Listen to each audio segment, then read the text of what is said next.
il va falloir accepter cette situation. Je pense que à l'ancienne, le narratif, c'était le narratif il y a 3 4 ans, c'était là, l'Ukraine doit récupérer la Crimée, l'Ukraine doit récupérer le Donbass, l'Ukraine doit récupérer toutes ses frontières. Mais plus on avance dans les années, plus il faut accepter l'idée que l'Ukraine va finir par perdre le Donbass. C'est tout, c'est comme ça, gros. Gros, ils ont rien demandé. Mais je sais, Victor, je sais. Je sais, Victor. Mais mon gars, qu'est-ce qu'on fait? C'est quoi ta solution? La solution d'accepter. Parce que à un moment donné, c'est toute une chaîne, c'est tout un processus aussi, Victor. Tu as Donald Trump qui dit, au moment où il est président, qu'il va arrêter de financer l'Ukraine. Qui dit financer l'Ukraine? Peut-être qu'en dehors des 20% de territoire, peut-être que la Russie va aller au-delà de ces 20%. Excusez-moi, ils ont rien demandé, je suis d'accord, mais les gars, c'est la réalité de la guerre, bordel. C'est la réalité de la guerre. C'est ça le problème. Excusez-moi de vous choquer, les amis, mais au moment où Trump il dit frérot, je vais plus te financer, ça veut dire quoi? C'est-à-dire que l'Union européenne va prendre en charge la plus grosse note, va mettre encore plus d'argent, et ça va avoir un impact sur nous, Français, sur nous, Européens. C'est quoi la solution? Jamais de fait, il ne faut pas accepter. Est-ce que tu vas accepter l'idée d'abandonner Gaza aussi? Les gars, je vous dis simplement, alors moralement, faut pas accepter, moi c'est mon avis. Les gars, sur le fond, je suis d'accord. Sur le fond, tout ce que vous dites dans le chat, de ne pas abandonner, etc., je suis d'accord avec vous. Mais vous rejoignez un petit peu le discours de Glucksmann qui dit que c'est du jusqu'au boutisme. Si la guerre doit durer 40 ans pour récupérer la totalité du territoire, il faut aller jusqu'à 40 ans de guerre. À un moment donné, les gars, à un moment donné, il faut poser les bases d'une nouvelle manière de faire la paix. C'est comme ça, les gars, c'est comme ça. À un moment donné, c'est comme ça, les amis. Qu'est-ce qu'on fait? À un moment donné, si les États-Unis se désengagent, qu'est-ce qu'on fait? On va demander aux Indiens de participer au financement de la guerre en Ukraine. On va demander à la France de mettre encore plus de milliards sur la table. Qu'est-ce qu'on fait? Qu'est-ce qu'on fait? J'ai peut-être pas réfléchi à d'autres solutions, mais qu'est-ce qu'on fait? Il faut être pragmatique, on n'a plus les moyens d'être des pompiers. Mais oui, c'est ça, les gars. Je pense que le narratif que les médias nous ont partagé et les politiques depuis 2022, c'est plus pareil qu'en 2025, les mecs. Soyons réalistes. Soyons réalistes, Dauphin, il a raison. Mais je dis pas que j'ai raison à 100%, les mecs. Je dis simplement que maintenant que Trump est rentré dans cette machine, dans cette machination, il faut penser autrement. Trump, il est là, les mecs. On peut pas l'ignorer, les gars. Vous êtes des lâches, mais les mecs, mais voilà, c'est ça votre problème. C'est qu'on peut pas débattre avec vous. Vous avez Trump littéralement dans l'équation mathématique, mais vous voulez l'ignorer. Vous voulez ignorer Trump. C'est impossible de l'ignorer, les amis. C'est impossible. T'as littéralement un mec qui finance 70% des dépenses militaires pour l'Ukraine, mais vous ignorez ça. Il y a un mec qui veut retirer 70% de ses dépenses, et vous me dites, ouais, c'est pas grave, on va continuer la guerre, si ça dure 40 ans, ça va durer 40 ans. Mais les gars, pitié. Réfléchissons quand même, les mecs. Bah ok, j'accepte la Rivera alors, mais c'est... Vous voulez... Les gars, je comprends pas. Je vous parle de l'Ukraine, vous me parlez de Gaza. Je comprends pas. Je comprends pas, les gars. C'est facile à dire le chat depuis votre canapé. Vous, ça vous arrange, hein. C'est pas vous qui... C'est pas vous, hein. Vous êtes pas sur le territoire ukrainien à faire la guerre. Vous dites non, faut qu'ils récupèrent ces 20%, etc. Vous pensez que les Ukrainiens, ils en ont pas marre de cette guerre? À un moment donné, vous pensez pas que les Ukrainiens se posent pas la question de se dire qu'on va perdre le Donbass et il faut accepter de perdre le Donbass? Le chat, s'il vous plaît. Jure, un nouveau sub. Vous en pensez quoi? Moi, je suis presque sûr que les Ukrainiens, ils vont se... Il y a une partie... Pas la majorité non plus, mais il y a une partie d'Ukraine qui va finir par accepter, genre. C'est bien fait pour l'Ukraine. Oula, alors ça, c'est permaban, ça. Pourquoi tu dis c'est bien fait pour l'Ukraine? Ça, c'est permas, hein. Dans mon livre, c'est permas, hein. C'est quoi ce bordel, là? Pourquoi tu dis ça, Yacine? C'est quoi ce bordel? Donc si la Chine attaque Taïwan, on fait rien. Bah après, les gars, dans une guerre, donc là, littéralement, c'est une... Vas-y, lui, c'est perma. Vas-y, on va prendre l'exemple de la Chine et de Taïwan, les mecs. Ok, il y a une guerre. Il y a la guerre qui va s'éclater. Il y a une guerre qui éclate parce que Taïwan appartient à la Chine unique. Vous savez qu'on parle de la Chine réunifiée. Ça englobe aussi le territoire de Taïwan. Vas-y. Il y a la guerre. La guerre perdure au territoire taïwanais et peut-être que les théâtres d'opération vont toucher aussi la Chine. La guerre dure autant d'années que l'Ukraine. 4 ans. On fait quoi? On discute de la paix ou on continue de se niquer la gueule à un coup de bombe? On fait quoi? Et qu'est-ce qu'on fait? Les Américains, ils sautent à 100%. Ah, les gars, si vous savez ce qui se prépare, les États-Unis, ils sont pas bêtes, les mecs. Moi, je vous dis un truc. Je pense que militairement, les États-Unis vont jamais entrer en guerre contre la Chine. Je vous dis un truc. Je pense que les Américains vont conseiller Taïwan de détruire tous les semi-conducteurs.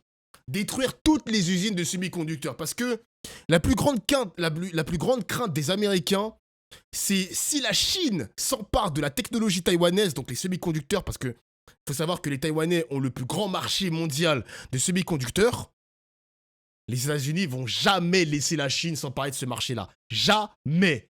Donc c'est un scénario, hein. C'est un scénario, la destruction de tous les sites de semi-conducteurs. C'est une possibilité. C'est une possibilité, les mecs. Voilà. Ça existe, cette possibilité existe. Ils vont tout détruire. Et la Chine ne va jamais avoir la main sur les semi-conducteurs. Jamais. Jamais. En mode euthanasie, exactement. Donc, faut savoir une chose, les gars, hein, c'est que les États-Unis... Attendez, parce que je vais vous expliquer aussi un petit truc. Je vais vérifier la source. Attendez, j'ai pas envie de dire des conneries. Attendez, 2 secondes. Attends.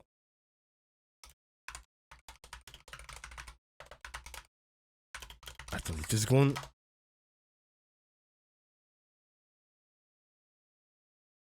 Voilà, c'est ça.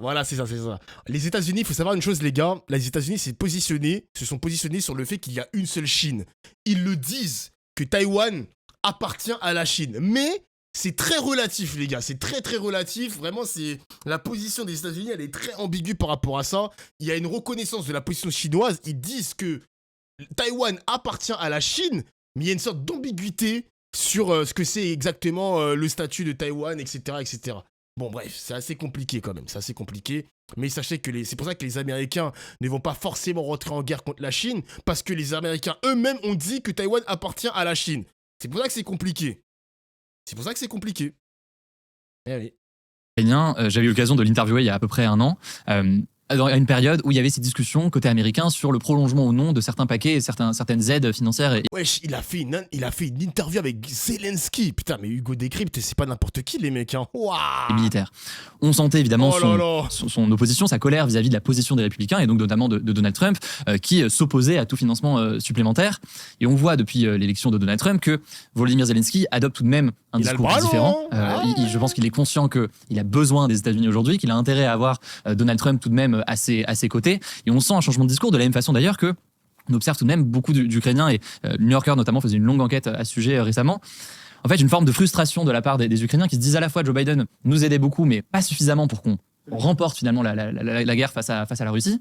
Et on a Trump de l'autre côté qui en fait a une dimension quasiment aléatoire, on va dire, ou qui peut être une forme de coup de poker qui peut tomber du bon côté ou du mauvais côté selon ce qui va se dérouler. Tout à fait, c'est curieux à observer et c'est pour ça qu'il ne faut pas être manichéen. Il y a sans doute, on le verra à l'épreuve des faits, un bon usage de cette nouvelle administration Trump. Tout n'est pas à rejeter. Et en l'occurrence, sur l'Ukraine, c'est vrai que cette politique du choc et de la sidération, elle fait bouger les lignes. Elle oblige, en quelque sorte, elle force la possibilité d'une négociation.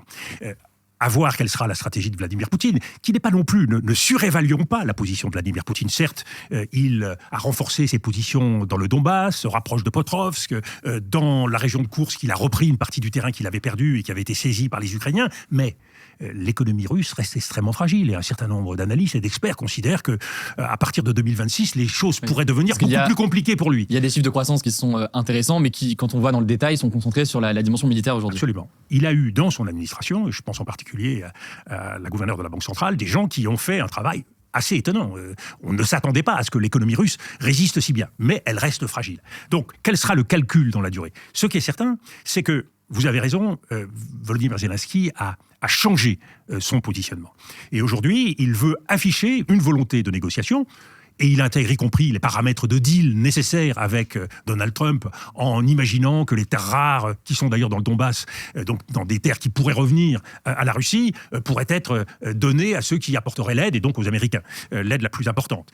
Donc nous voyons bien que les choses bougent, les lignes bougent, et c'est là où la politique, la diplomatie doit être constructive. Il faut à la fois... C'est là, encore une fois, où tu vois que le capitalisme tue ce monde. Hein. Le mec, il est capable de sacrifier une partie de la Russie pour du business, pour dire aux Américains, protégez-nous et on vous donne nos terres rares. C'est fou quand même, les mecs. Hein. C'est un truc de fou, genre. Tenir la pression sur Vladimir Poutine et en même temps faire en sorte que les paramètres de la négociation puissent être précisés en prenant en compte le fait qu'il y a, pour la société ukrainienne, un double enjeu fondamental, celui de sa souveraineté. Et cette douleur d'un pays dont la jeunesse, dont les forces vives sont ainsi mutilées depuis plusieurs années et qui... Mais Trump, il a toujours été dans cette stratégie, hein, genre, je veux bien t'aider, mais qu'est-ce que j'y gagne ? Parce que moi, je veux défendre les intérêts américains, je veux aider l'Amérique dans sa grandeur, mais surtout aider aussi les Américains dans leur pouvoir d'achat. Je t'aide, tu m'apportes quoi ? Voilà, c'est ça maintenant les négociations, les gars, sur la guerre. Hein. Laisse le pays dans un état de désarroi et d'inquiétude considérable. On va parler donc de la question de la crise politique que l'on observe aussi à l'échelle nationale. Crise politique depuis au moins un an, certains diront plus longtemps. Bientôt un an après, comment est-ce que vous expliquez d'abord la dissolution de l'Assemblée nationale par Emmanuel Macron ? Mais est-ce que vous l'expliquez ? Oh, de la politique politicienne ! Dissolution de l'Assemblée nationale. Oh, ça m'intéresse. Ça m'intéresse. Ok, d'ailleurs, aujourd'hui. L'explication ne peut s'appuyer que sur des hypothèses. Et par nature, ces hypothèses, elles sont fragiles. Et seul Emmanuel Macron pourra, le moment venu, donner l'ensemble des explications. Ce que je crois, c'est que il y a eu, derrière le choix de la dissolution, un pari. Un pari fondé à la fois sur un calcul politique, le fait que les forces politiques étaient divisées et que l'unité de ces forces politiques ne se ferait pas dans le délai qu'il avait choisi. Moi, il y a quelque chose qui m'a frappé, j'ai passé suffisamment de temps à l'Élysée pour le savoir, c'est que le choix de la durée d'une campagne, et en particulier pour une dissolution, n'est pas un choix neutre. Le fait d'avoir choisi le délai le plus court possible montrait qu'il y avait une course contre le temps. On a envie de précipiter les choses. Course contre le temps. Et que le pari, c'était que la gauche ne s'unirait pas. Partant du fait que la gauche aurait pu ne pas s'unir, il y avait donc l'idée d'ouvrir le jeu politique et de bénéficier en quelque sorte d'un sursaut, d'une fluidité de ce jeu politique, retrouver là où les choses étaient bloquées avec le précédent gouvernement, une majorité ou une minorité qui ne permettait pas de faire voter les réformes et d'aller au pas où Emmanuel Macron aurait souhaité aller, eh bien, cet électrochoc, ce pari, aurait rendu possible un certain nombre de choses. Il se trouve que ce calcul politique ne s'est pas produit. Et puis, au-delà de ce calcul politique, il y a cette idée très ancrée chez Emmanuel Macron. Donc là, est-ce que tu vas prévoir de mater David Guiraud avec le chairman sur le stream ou est-ce que tu peux te le mater dans son coin ? Si ça vous fait plaisir, les mecs, je pourrais réagir à David Guiraud, mais ce ne sera pas aujourd'hui. Je pourrais peut-être réagir à ça. Sur un autre... Ouais, je pourrais réacter à ça. Les mecs. Vous préférez TPMP ou David Guiraud ? Non, je rigole. Je sais. Qu'il peut, lui, là où tous les autres échouent... Je sais que vous aimez David Guiraud. Alors, c'est admirable, c'est courageux, mais c'est malheureusement pas toujours vrai. Il y a des pesanteurs, il y a des réalités qui sont têtues. Et en l'occurrence, ces réalités têtues, elles ont conduit à la situation qu'on connaît aujourd'hui. Et on a suivi effectivement dans les mois qui ont suivi quelques éléments, quelques chiffres tout de même. Lors des élections européennes, le camp présidentiel a obtenu environ 14% des suffrages. Aux élections législatives, le camp présidentiel n'a pas obtenu de majorité, on le sait bien. Mais dans le gouvernement de Michel Barnier, le camp présidentiel était majoritaire. Dans le gouvernement de François Bayrou, le camp présidentiel est là aussi majoritaire en ce moment. Ma question est simple, est-ce normal et est-ce juste ? Le point de départ de l'action gouvernementale au lendemain de la dissolution, le choix fait par Emmanuel Macron, m'est toujours apparu faussé. Le choix normal, je ne dis pas que cela aurait été l'idéal pour la France, mais le choix normal aurait été de partir du résultat de ces élections. Et donc de donner la chance au nouveau Front populaire. Voilà, c'est-à-dire au moins de permettre au nouveau Front populaire de faire un tour de piste, ne serait-ce que pour constater qu'il ne pouvait pas gouverner sur les bases qui avaient été choisies à l'époque. C'est ce que je vous ai dit, les mecs, c'est un républicain, ce mec. C'est un républicain. Que pour cela aurait libéré des énergies et rendu possible d'autres options, en particulier entre une partie de la gauche et le bloc central, qui ne se sont pas dénouées facilement. Alors, ce qui se produit aujourd'hui avec François Bayrou, c'est qu'on a un retour à cette hybridation à partir du bloc central, d'un gouvernement centriste avec la droite républicaine, mais qui est corrigé par une alliance entre guillemets, un accord entre guillemets, ou un accord de non-censure avec une partie de la gauche. Donc, quelque part, l'hybridation, c'est malgré tout fait au terme d'un processus, même si ça ne permet pas de déboucher sur une politique volontariste. C'est une politique qui est réduite aux acquêts, c'est-à-dire au strict minimum, et en l'occurrence, au passage d'un budget. Ce qu'il faut souhaiter, c'est que ce gouvernement ne s'enferrera pas dans de sempiternels débats qui diviseront un peu plus le pays. Mais c'est vrai que c'est d'un point de vue légal, disons, au regard de la Constitution, c'est parfaitement autorisé. Il n'y a aucun problème de ce point de vue-là. Mais la question tout de même derrière, c'est est-ce que c'est audible selon vous ? Alors, vous posez la vraie question, puisque c'est exactement celle que nous avons posée en matière internationale. Oui, nous sommes décalés par rapport à des principes. Et moi, je crois que la grande boussole de l'époque, puisque le tumulte, la confusion est partout, c'est de rester fidèle à des principes. La règle de la tradition politique française, c'est que la force arrivée en tête est celle à qui on propose de former un gouvernement. Une fois de plus, elle réussit pas. Je me mets à la place d'Emmanuel Macron. C'était un choix très douloureux, parce que la perspective pour lui, c'était quoi ? C'était que le peu d'habits qui lui restaient sur le dos, il craignait de pouvoir d'en être défait, de les voir littéralement partir. Pourquoi ? Son engagement sur la politique de l'offre, son engagement sur la réforme des retraites pouvait apparaître directement menacé par le choix dont on parle. Donc, il y avait en quelque sorte un conflit entre la règle traditionnelle de la démocratie, même si une fois de plus, la décision du président est parfaitement légale, j'en conviens, et l'intérêt qui était le sien sur le plan politique. Et c'est en ça que la décision de la dissolution, en l'occurrence, apparaît comme mal ajustée au regard de l'ambition qui était la sienne, qui était de préserver à tout prix ce cœur politique, cet héritage qui se veut être celui du macronisme. Est-ce que vous allez jusqu'à dire que le logiciel, le fonctionnement de notre République est cassé, la 5e République telle qu'elle fonctionne est cassée, et est-ce que vous pensez qu'il faut passer du coup à une 6e République, comme peut le proposer par exemple le nouveau Front Populaire, ou avoir des réformes en tout cas institutionnelles importantes ? Alors, nous sommes à un point de l'histoire de la 5e République où on est effectivement fondé à regarder en arrière et à regarder devant, à voir toutes les difficultés qui sont les nôtres et à constater qu'il y a manifestement des problèmes qu'il faut traiter. Est-ce que ça justifie un changement de République, de Constitution ? Je ne le crois pas. Je crois que, par contre, une réflexion sur quelques éléments qui permettraient de corriger certains dysfonctionnements pourraient être bienvenus. Par exemple, une réflexion sur le mode de scrutin. Introduire un peu de proportionnel, pas passer complètement à la proportionnelle, un peu de proportionnel pour corriger le fait majoritaire peut être une réflexion. Je vous donne une deuxième piste, puisqu'il faut toujours regarder autour de soi. Nos amis allemands, ils ont un principe qui est assez créatif et positif, qui est de considérer que toute motion de censure ne peut être retenue que si elle est constructive. C'est-à-dire que si elle débouche sur une nouvelle majorité.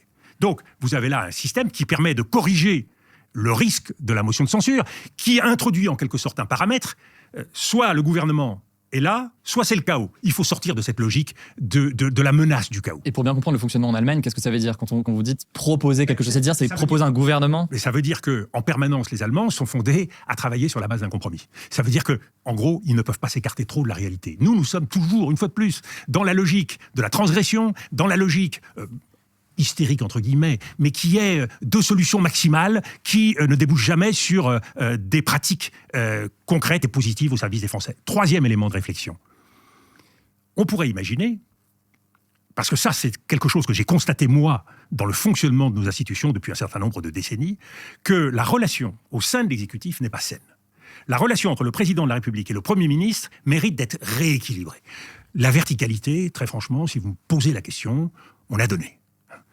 Le président qui décide tout seul, de façon jupitérienne, on a vu à quoi ça pouvait conduire. Donc, il faut corriger cela. Une des façons de corriger cela, ce serait de considérer que le Premier ministre puisse et doive systématiquement engager sa confiance devant le Parlement. Ce qui veut dire... Systématiquement, vous voulez dire à chaque projet de loi ? C'est-à-dire qu'à chaque formation d'un gouvernement, la déclaration de politique générale obligerait le Premier ministre à engager sa confiance. Alors aujourd'hui, c'est facultatif, effectivement. Oui, mais quelle est la conséquence ?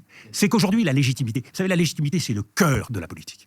La légitimité, elle est entièrement dans la main du président de la République. Et par délégation, elle est concédée au Premier ministre. Si le Premier ministre gagne la confiance au Parlement, quel que soit ce Premier ministre, élu, pas élu, il bénéficie de la légitimité que lui confère l'acquiescement donné par le Parlement. Donc réfléchir à...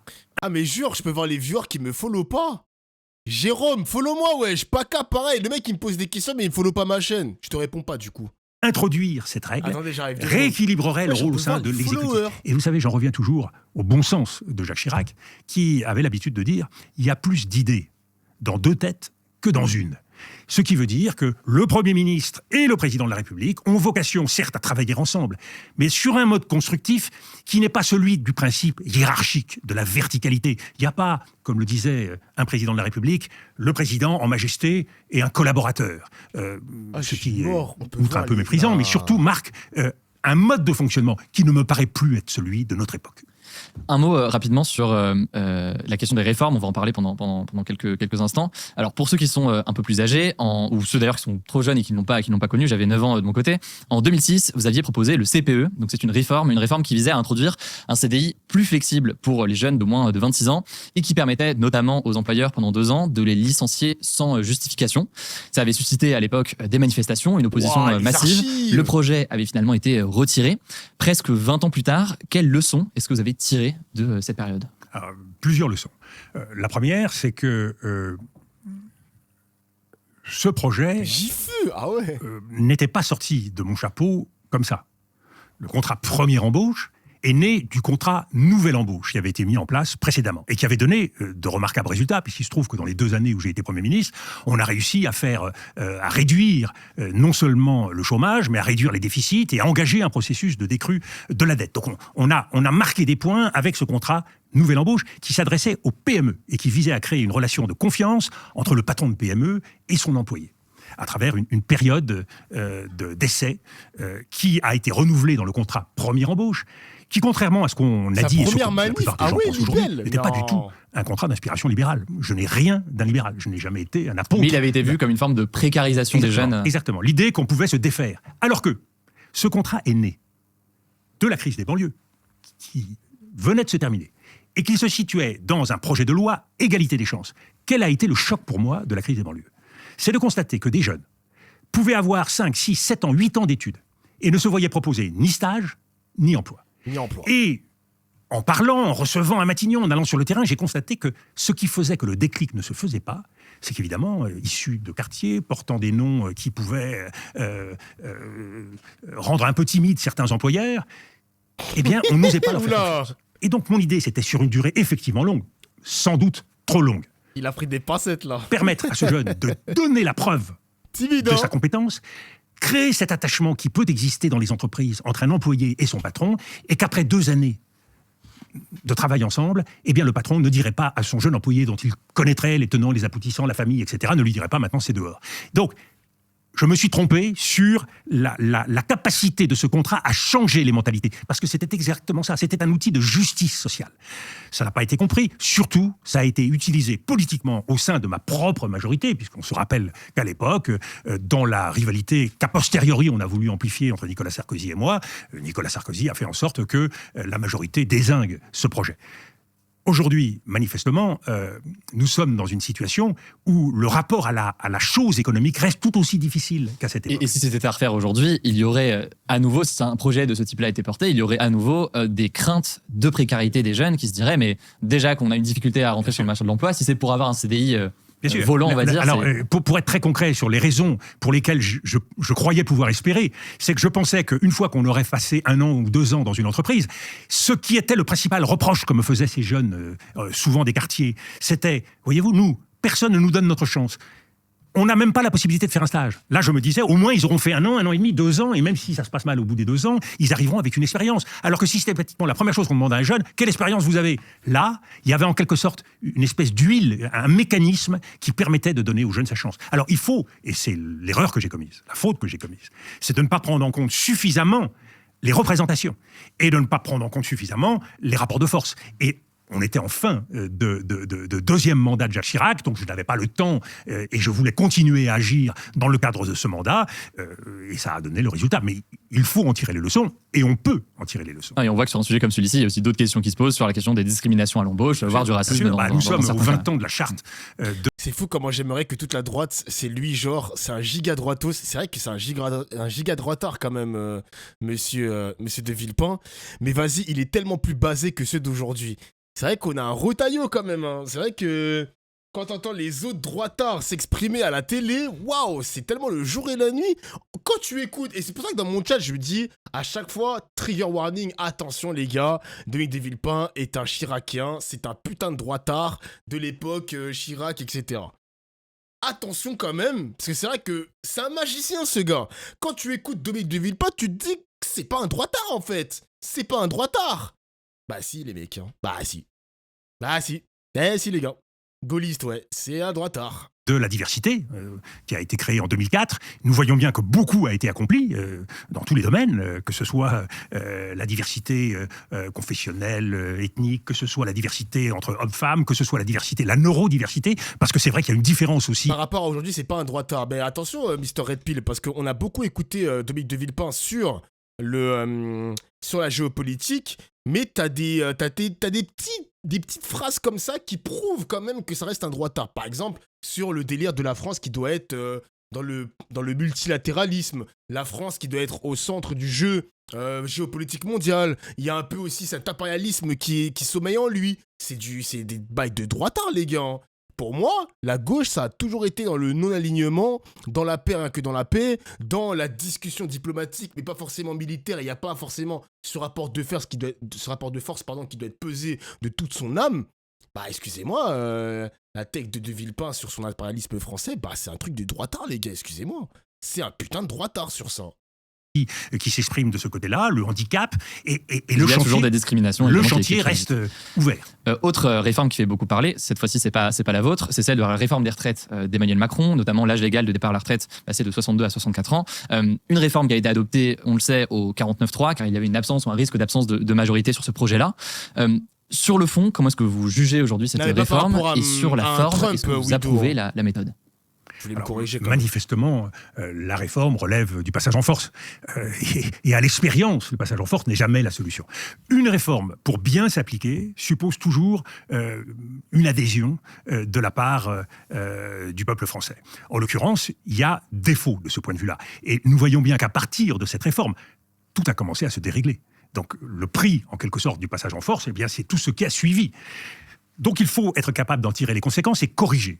Je pense par ailleurs, et ça c'est un grand débat qu'il va falloir mener, que les Français ne sont pas aujourd'hui complètement convaincus de la réalité de l'effort qui leur est demandé dans le fait de travailler plus longtemps, dans le choix de la modalité de cet effort, et on retrouve cette critique de la réalité dont on parle, à la fois sur le débat des retraites et à la fois sur le débat de l'immigration. Donc je crois qu'on est dans des enjeux qui méritent d'être vraiment débattus et clarifiés. C'est pour ça que la procédure choisie par François Bayrou, l'idée d'un conclave avec l'ensemble des partenaires sociaux, à l'appui d'une expertise fournie par la Cour des comptes, me paraît une démarche intéressante, avec évidemment la problématique de savoir ce qu'on fait une fois que le conclave, fumée blanche, noire ou grise, rend son verdict, quelle est la problématique. Ce qui est certain, c'est qu'il y a des décisions difficiles à prendre. Moi, je ne crois pas du tout que la France soit bloquée de ce point de vue-là. Qu'est-ce qu'elle veut ? Elle veut de la justice, c'est-à-dire en particulier pour tous ceux qui commencent très tôt, qui ont une grosse pénibilité, eh bien nous devons être en mesure de prendre en compte leur situation particulière. Deuxièmement, qu'est-ce qu'ils veulent ? Ils veulent de la flexibilité. Et le Covid a changé la façon dont beaucoup de gens en France voient leur vie. Les priorités de cette vie, la façon dont ils considèrent leur vie de famille au regard de leur vie professionnelle. Là aussi, flexibilité, c'est un élément important. Troisième élément qu'il faut prendre en compte, la vie au travail. On néglige encore en France le poids des conditions de travail, le poids des hiérarchies et le fait que beaucoup de Français vont à reculons au travail. Et changer ces conditions de travail, faire en sorte qu'il y ait une véritable révolution dans la relation entre patron et employés, salariés, ça me paraît un enjeu majeur. Le regard doit changer. Enfin, la chose économique, la réalité économique, elle est inséparable de la réalité de ce que font nos voisins, de la réalité de la situation économique internationale. Et ça, elle s'impose à nous et il faut que les Français puissent la voir s'expliciter. Enfin, il y a un dernier paramètre qu'il faut prendre en compte, c'est celui de la justice. Pourquoi il y a... Qui disait son manager ici ? Vous avez des bonnes relations avec votre patron, les amis, ou pas ? Dites-moi. Vous avez des bonnes relations ou pas, le chat ? C'est votre pote ou... Permanence. Cette querelle, élite, peuple, patron et salariés, oui. Employés. Okay. C'est qu'il y a le sentiment qu'il y en a qui s'en tirent mieux que les autres. Et il faut, de ce point de vue-là, en revenir au point de départ du macronisme. Oui. Au point de départ, en 2017, de la politique économique et sociale d'Emmanuel Macron. Le point de départ, c'est quoi ? C'est on rogne les APL, c'est on supprime l'impôt sur la fortune, c'est on donne un certain nombre de facilités en ce qui concerne la taxation. Donc c'est un sentiment d'injustice qui mais c'est le point de départ. Et si on ne corrige pas ça, si on ne refonde pas ça, ça ne veut pas dire qu'il faut faire n'importe quoi, se moquer des entreprises, parce que c'est vrai, et certains l'expriment fortement aujourd'hui. L'exigence d'entreprendre dans un monde difficile de compétition et de concurrence, il faut le prendre en compte. Mais la politique, c'est l'art de donner les signaux au bon moment et d'embarquer les gens avec soi. Ce sentiment d'injustice, il colle au macronisme. C'est pas qu'un sentiment d'ailleurs, dans certains cas, une réalité. Et là, en l'occurrence, la réalité, et il s'y ajoute la construction d'une politique solitaire qui fait fi des signaux reçus. On donne le sentiment qu'on se fout de ce qui s'est passé avec les Gilets jaunes, on se fout d'un certain nombre de manifestations lors de la crise des retraites. À un moment donné, le rendez-vous, eh bien, il se produit au même moment et en même temps, et c'est le déraillement. Une question qui revient beaucoup sur la table dans la crise politique actuelle, c'est celle de la démission potentielle, je dis bien potentielle, d'Emmanuel Macron. Lui a déjà déclaré à plusieurs reprises qu'il n'y était pas favorable. Est-ce que vous imaginez de votre côté... On va sauter cette question-là et ensuite on va aller sur la dernière et ensuite on pourra changer. Putain, la vidéo elle était incroyable les mecs. Vous passez une bonne soirée, j'espère, le chat. J'espère. Emmanuel Macron, président de la République, jusqu'en mai 2027. Trop bien. Merci Hugo. Alors je vais être très franc avec vous, je le souhaite. Je souhaite que le calendrier électoral puisse être respecté. Seules des circonstances particulières, imprévisibles aujourd'hui, seraient susceptibles de modifier, de bousculer ce processus. Mais je crois que l'ordre républicain doit conduire à respecter le calendrier électoral. Nous voyons bien, dans la fragilité des gouvernements successifs, on l'a vu avec Michel Barnier, on le voit aujourd'hui avec François Bayrou, il y a une épée de Damoclès qui pèse sur ces premiers ministres successifs. Cette épée de Damoclès, c'est la motion de censure, à tout moment qui peut intervenir. La deuxième épée de Damoclès, c'est la dissolution qui peut être décidée à partir du mois de juin par le président de la République. La troisième épée de Damoclès, c'est le problème des Français qui peut s'exprimer de façon imprévisible à tel et tel moment et qui bouscule le calendrier. Il faut souhaiter que ces 2 années puissent être aussi utiles que possible. On a évoqué un certain nombre des chantiers possibles. Et puis il y a tout un travail préparatoire sans céder, une fois de plus, à l'hystérie, la question très difficile de l'immigration, sans tomber dans la logique des boucs émissaires, où on désigne un certain nombre de coupables et de responsables. Est-ce qu'on peut mener aujourd'hui dans notre pays, dans le domaine de la sécurité, de la justice, dans le domaine de l'immigration, une politique raisonnée et raisonnable? Ou est-ce qu'il faut absolument céder à la passion d'un modèle sécuritaire et identitaire qui a comme caractéristique d'être sans limite et sans règles? On le voit bien pour un certain nombre de responsables politiques. Quand la réalité se rappelle à eux, la seule solution, c'est changer la loi. Quand on constate, quelques mois plus tard, que changer la loi n'a servi à rien, il faut changer la Constitution. Et puis, une fois qu'on a changé la Constitution, on trouvera encore quelque chose. La vérité, c'est qu'un certain nombre d'hommes et de femmes politiques dans notre pays n'ont pas de limite à la surenchère, ne respectent pas le cadre républicain ou l'état de droit. Ceci doit être dit clairement. L'état de droit, il s'impose à tous. Et il y a des problèmes qui peuvent être résolus de façon raisonnée. Prenons le cas aujourd'hui du débat qui s'ouvre dans notre pays du droit du sol. Mais le droit du sol, ça concerne d'abord, prenons la mesure, ça concerne environ 30 000 personnes, 35 000 personnes par an. À Mayotte, puisque le débat a commencé à Mayotte, c'est 500 naissances par an. Vous voyez bien que, quoi qu'il arrive, c'est pas ce qui renversera les flux migratoires. Si les gens viennent accoucher à Mayotte, c'est sans doute pour d'autres raisons que celle de l'acquisition de la nationalité française. C'est tout simplement parce qu'il y a un différentiel de richesse entre Mayotte et les Comores de 1 à 9. Vous voyez bien que, oui, il y a une raison qui fait qu'on a envie d'aller aux Comores, à Mayotte, pour avoir un avenir meilleur. Donc, il faut un peu introduire de la raison. Et il faut que nos responsables politiques cessent de confondre, et si vous le permettez, j'aimerais insister sur ça, cessent de confondre 2 choses, qui aujourd'hui, à l'image de ce que fait Donald Trump, se mélangent en permanence. Historiquement, traditionnellement, dans une démocratie, dans notre République, il y a une phase de conquête du pouvoir et il y a une phase d'exercice du pouvoir. Aujourd'hui, il n'y a plus d'exercice du pouvoir. Il n'y a plus que la conquête du pouvoir. On est dans une conquête électorale permanente. C'est pour vous dire à quel point cette hystérie politique et le spectacle médiatique l'emporte. Par contre, il a raison, hein. Il a raison parce que ça marche sur la gauche comme la droite. On est tout le temps là en train de faire de la... on est toujours dans cette bataille électorale, d'aller chercher les abstentionnistes, d'aller chercher la droite, d'aller chercher des mecs encore plus à droite, d'aller chercher des gars à gauche, d'aller chercher les anticapitalistes, etc. C'est vrai que maintenant, notre politique, c'est la recherche en permanence d'électeurs. Ça, c'est vrai. Je suis désolé, c'est vrai. C'est totalement vrai. Mais là où les médias se trompent, c'est de dire à chaque fois que Mélenchon, il est là pour aller chercher, il fait de l'électoralisme. Excusez-moi, mais tous les politiques sont comme ça. Zemmour, il passe son temps à le dire, mais quand tu vois les tweets de Sarah Knafo, quand tu vois même lui-même ses prises de position, il veut chercher une certaine clientèle lui aussi. Il veut chercher la droite la plus dure et la plus catholique et la plus nationaliste possible dans son giron, quoi. N'importe quoi, gros. Est-ce que ce soir, il y aura TPMP? Non. J'espère que c'est pas grave, hein. Tu vas pas quitter mon stream parce qu'il n'y aura pas TPMP ce soir, monsieur Siap. J'espère quand même, j'espère. Sur tout le reste, la réalité ne compte plus. Elle ne compte plus du fait de l'intelligence artificielle, mais elle ne compte plus non plus du fait du fonctionnement de notre vie politique. Et c'est là où il nous faut appliquer des lois, la loi de la pesanteur. La loi de la pesanteur, parlons des réalités. Ne parlons pas toujours du ressenti. Parlons de la réalité des choses. Deuxièmement, il faut une loi de mesure. L'esprit français, et depuis Montaigne, on a fait du chemin. L'esprit français, c'est toujours de peser d'un sens et de l'autre. Et d'arbitrer aussi, c'est l'une des questions que j'avais sur la question du temps court et du temps long. Parce que les épées de Damoclès que vous évoquez, on imagine, alors il y a le risque de la surenchère que vous avez évoqué, il y a un autre... Alors le système politique, on s'en fout, on va mettre juste le dernier. Et dans ce cadre-là, vous intervenez davantage dans les médias ces dernières semaines et ces derniers mois, on vous entend davantage. Vous avez évidemment une parole politique, c'est évident, mais une parole qui ne rentre pas non plus, en tout cas pour l'instant, dans le jeu politique tel qu'on peut l'entendre, avec la question des élections ou autre qui peut arriver.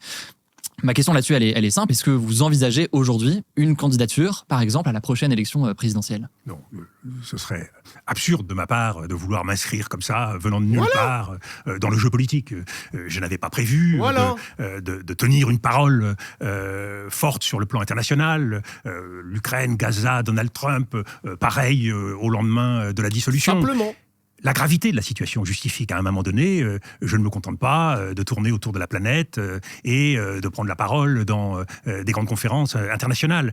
J'ai un devoir, mon premier devoir, c'est celui que j'ai vis-à-vis des Français. Je l'ai comme ancien responsable politique, je l'ai depuis que je suis petit parce que j'ai choisi de servir mon pays, de choisir le service public. J'ai choisi d'être fonctionnaire, d'être diplomate, de n'être pas au service de ma personne, mais d'un idéal. Et cet idéal, c'est bien évidemment la France et la République. Aujourd'hui, j'ai le sentiment que ces idéaux sont menacés. Et je sens, partout dans le pays, une attente de la part des Français, et en particulier de la part de la jeunesse. On est beaucoup plus éclairé, beaucoup plus efficace quand on est capable de se situer dans un monde qui change. Et on est beaucoup plus facilement capable de peser sur le monde, d'être un acteur du monde, quand on a en main justement les clés qui vous permettent d'agir sur le monde. Moi, il y a une chose qui a constitué mon engagement depuis le premier jour, quand j'ai choisi de servir mon pays, c'est la conviction qu'il y avait une vocation de la France, qu'il y avait une parole de la France, qu'il y avait une politique et une action de la France qu'elle seule pouvait remplir. Et donc, je veux faire en sorte que tous ceux qui choisissent l'engagement, que tous ceux qui choisissent le combat pour que cette France-là existe et continue à exister, pour que nous apportions une réponse au malheur français, parce que c'est véritablement ce que j'ai senti au quotidien.